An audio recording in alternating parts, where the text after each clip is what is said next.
One of the hardest things about teaching React is that you learn a number of tools that can be used in a variety of ways, but you aren't necessarily constrained to just one way of using a tool.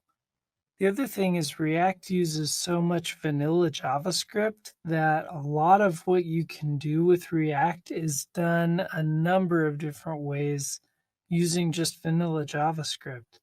Conditional rendering is where this kind of comes into full view.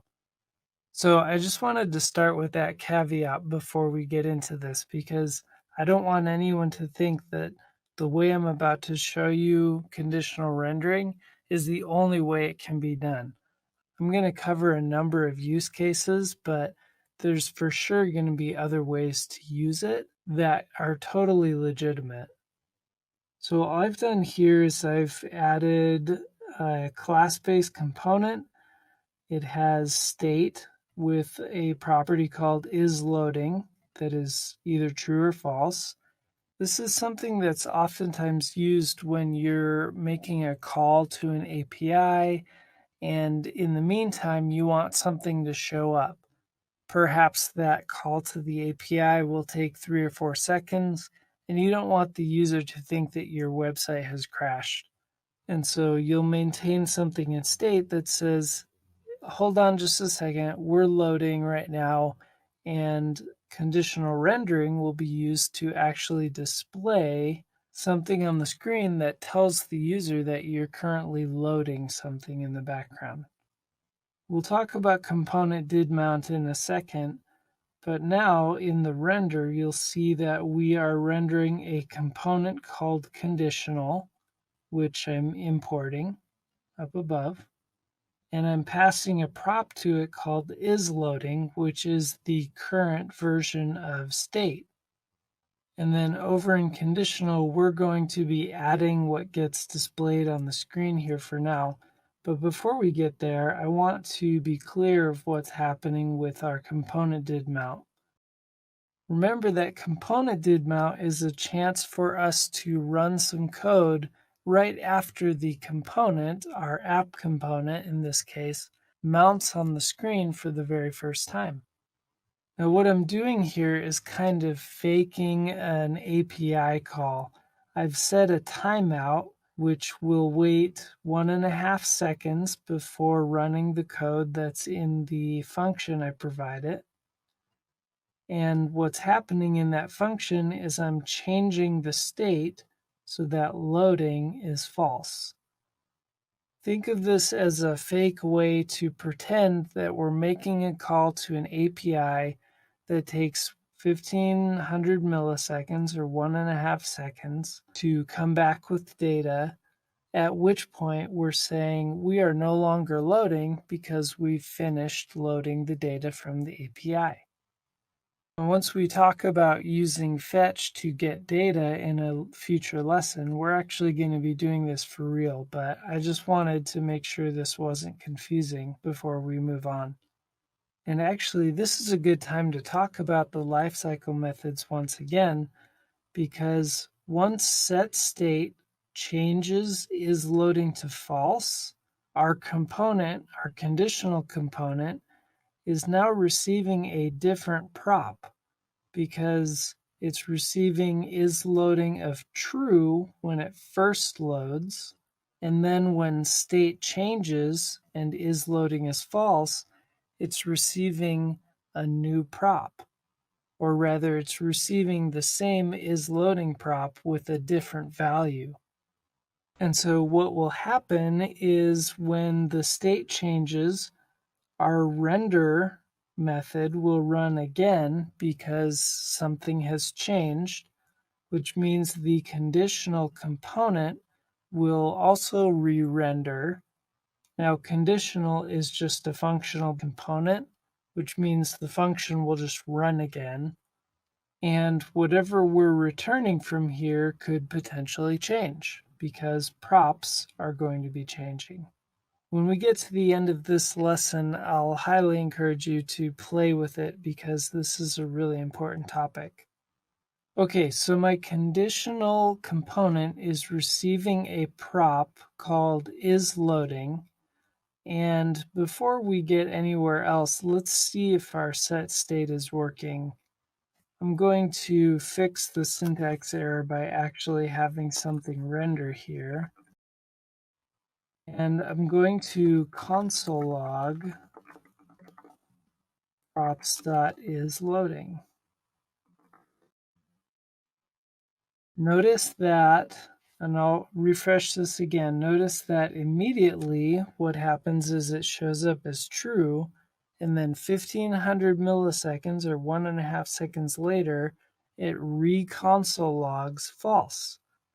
And that's because over an app, after 1500 milliseconds, it changes state to false, and that's when conditional re-renders or runs again, and the props that it's receiving changes. So first it logs true, and then it logs false.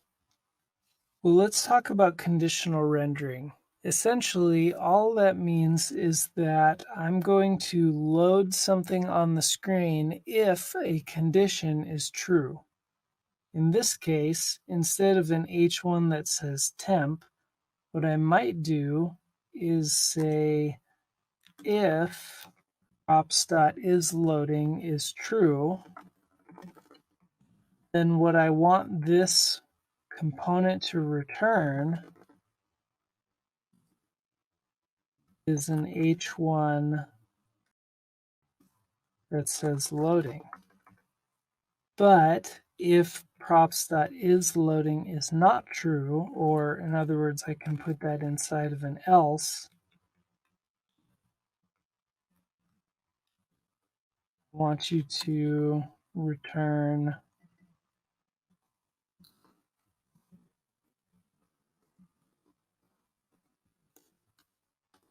some kind of different text. Hey, notice what happened when I refreshed. I'll do it again. At first, it says loading, and then it changes to the different H1 that we have here that says some cool stuff about conditional rendering. The app component starts with isLoading is true, and therefore renders a conditional component where isLoading prop is true. And then the conditional component checks if props.isLoading is true, and first it loads this H1 or renders this H1.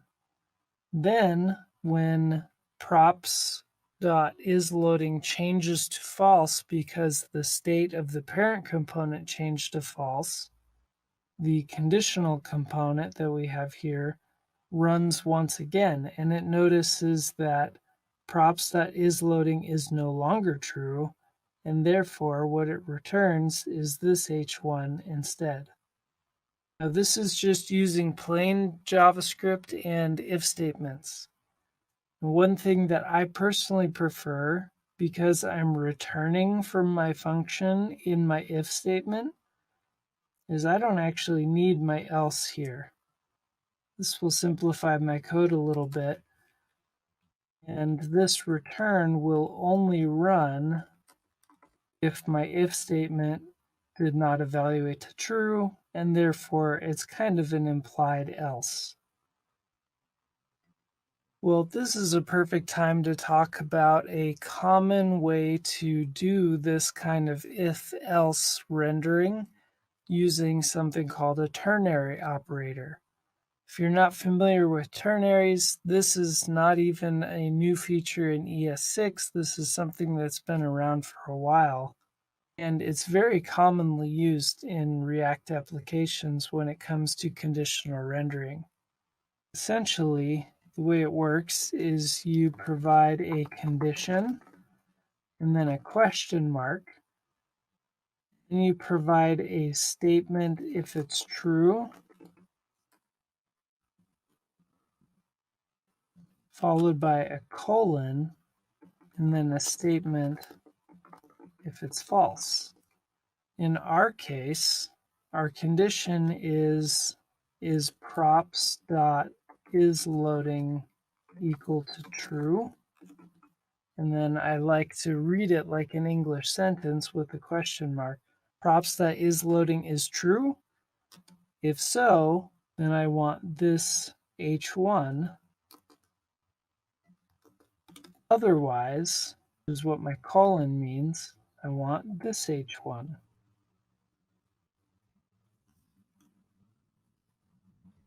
Well, I'm going to have a syntax error here, and that's because when we're doing this inside of a component, we have to do this inside of our return.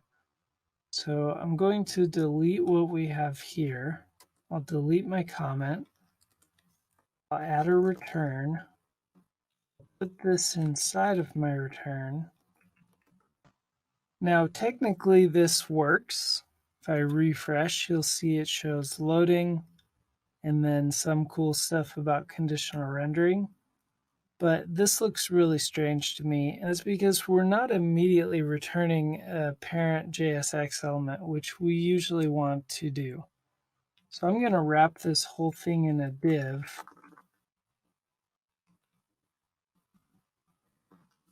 And then when I refresh, you're going to see that there's another error we have to fix. Notice that it's literally interpreting as text the stuff that I shoved inside the div. So if I want this to be interpreted as JavaScript, I need to wrap it in curly braces. And now when I refresh, we're back to working. What's nice about this is that when I inevitably have other things on my page, like some kind of nav bar, which I'll represent with another h1 here, and maybe a footer,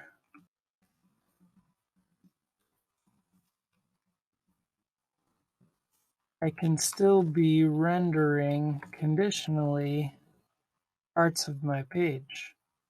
Another simplification that I can make here is because isLoading is already a Boolean, I technically don't need the triple equals true. I can get rid of that, and this will test the truthiness of props.isLoading. I'll refresh and you'll see it works the same. There we go. Now, I put in this navbar and footer as demonstration purposes, but I want to remind you there's so many different ways that you could structure this that it's really hard to teach all of them. For example, usually you won't have your navbar and your footer inside of a child component of your app. These would likely go in your app component or somewhere similar that's a parent of this little conditional component. And another thing is I've put this conditional rendering here inside of the conditional component just so we could see it all in one place. The truth is our app component is probably the one that should be in charge of the conditional rendering. The reason is whatever we put in our conditional component should probably just be able to display when it's told to display. If our app is in charge of determining if something is loading, then it's probably the one that should determine what should be rendered down here in the render method. So the way that I would actually probably structure this in this specific case when we're talking about having a loading thing pop up on the page is right here. I would put my conditional this.state.isLoading question mark, and if so, display our loading word. But otherwise, display our component. Which means this conditional component wouldn't even need a prop called isLoading in this particular case. And over in Conditional JS, I would just display the stuff that I wanted it to display.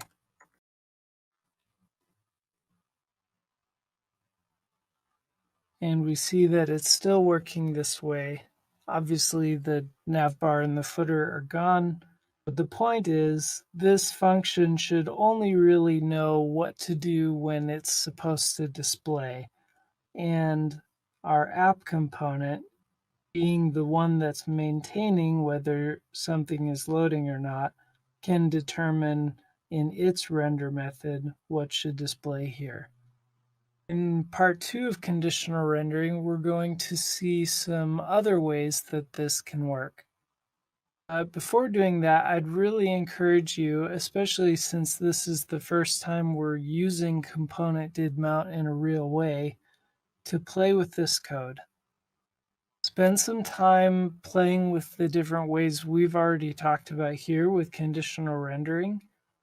And once you're ready, let's move on to part 2.